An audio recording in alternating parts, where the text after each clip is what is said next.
In this video, I'm gonna break down exactly what you need to do to lose over 20 pounds of fat, even if this is something that you've always struggled with. Actually, one second, let me rephrase that. Especially if this is something that you've always struggled with. Here's the deal. If you've struggled to lose weight in the past, it's not all your fault. Sure, sometimes life gets in the way and it's easier not to pay attention to what you're eating or your exercise. But there's also that, ironically, 800-pound gorilla in the room, which is the fitness and health industry sending you so many mixed messages. They prey on your insecurities and make you feel terrible about yourself and always like you're missing something. Some secret that would change everything for you. Is it carbs? Is it fasting? Are vegetables even healthy? That's a new one. Or that it's something that's wrong with you. You're lazy, you have no motivation or discipline.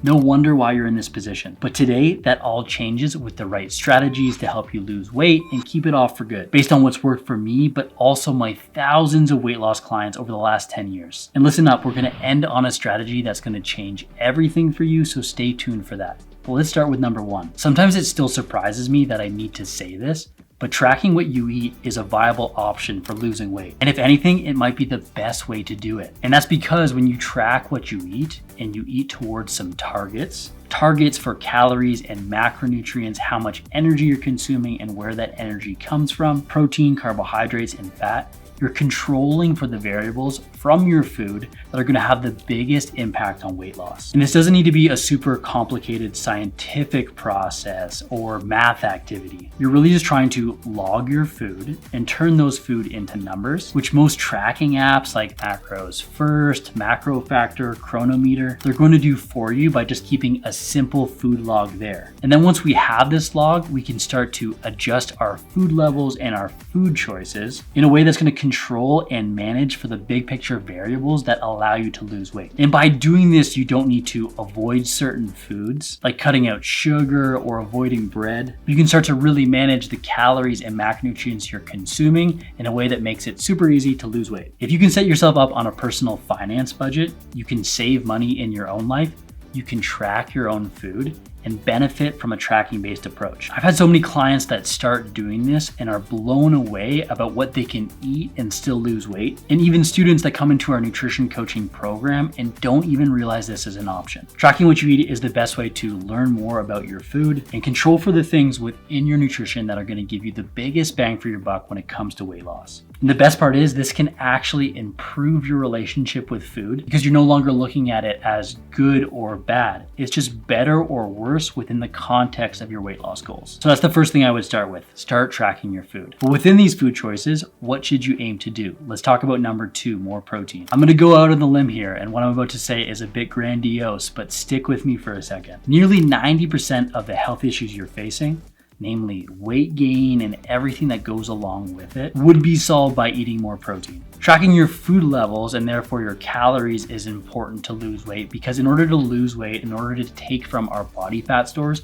we need to be in a calorie deficit. But where those calories come from can dictate where we lose the weight from. And by eating more protein within your food choices, you're gonna spare the muscle that you already do have, which means as you lose weight, you're not just gonna become a skinnier version of yourself, which really no one wants to do. You're gonna lose proportionally more fat. As well as eating more protein is gonna help you feel more full. Protein and protein containing foods have the highest level of satiety, which means they keep you full. There's a reason why you can't eat a steak after steak after steak, but you could eat bags of chips. Protein keeps you full and helps you regulate your appetite, which is gonna be really important when it comes to weight loss. Since you're taking in less calories than you normally would, it's more likely that you'll get hungrier and therefore managing your appetite becomes super important. Additionally, of all the things that you could eat, protein has the biggest impact on your metabolism. Since it takes more energy to digest protein when compared to carbs or fat, eating more protein actually has a bigger impact on your energy expenditure, which means the more protein you eat, the more energy you burn. Therefore, it's helpful when it comes to losing more fat. For most people that are looking to lose weight, I would recommend that you're eating at least 20 to 30 grams of protein every time you eat. Although there's no real limit here, you could eat more. It doesn't really go to waste, but you wanna make sure that that all these individual feedings add up to an amount of protein that's adequate. Eating 30 grams of protein at breakfast but none for the rest of the day isn't going to be all that helpful. This total amount should be closer to 1.5 grams of protein per kilogram of body weight, up to around 2.5 grams per kilogram of body weight, depending on your goals and the amount of muscle mass you're carrying, among other things. But hanging out within this range is going to make your weight loss so much more successful. So this is a type of food and type of nutrient you should be including more often. What are some things that you should avoid?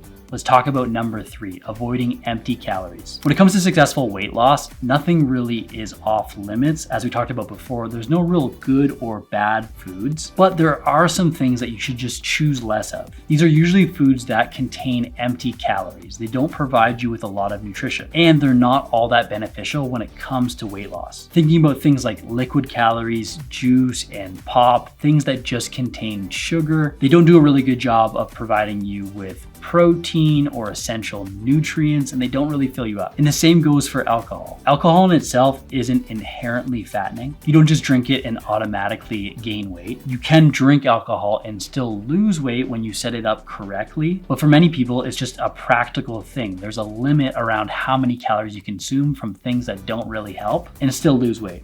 So my recommendation around alcohol is to limit it when possible to around 1 to 2 drinks when you are deciding to drink, and choose low calorie options when possible. Things like spirits mixed with Diet Coke, light beer, dry wine, things that contain some alcohol but not a lot of additional calories coming from carbohydrates or sugars. Now, if you've been trying to lose weight for any length of time, you've probably heard the advice, just eat less and move more. This is true, but it's really not all that helpful. Here's what I want you to think about with movement. Number 4, don't just move more, move better. For the longest time, the fitness and health industry has told us in order to lose weight, we need to exercise it off. If you think about the times when people still watch TV, like the 6 o'clock news, when they would talk about a new health report, a new study, some new evidence about weight loss, even if the focus of the study was on something nutrition related, the B-roll would always be someone running on a treadmill. This message that in order to lose weight, we need to exercise is misguided at best. Because of course,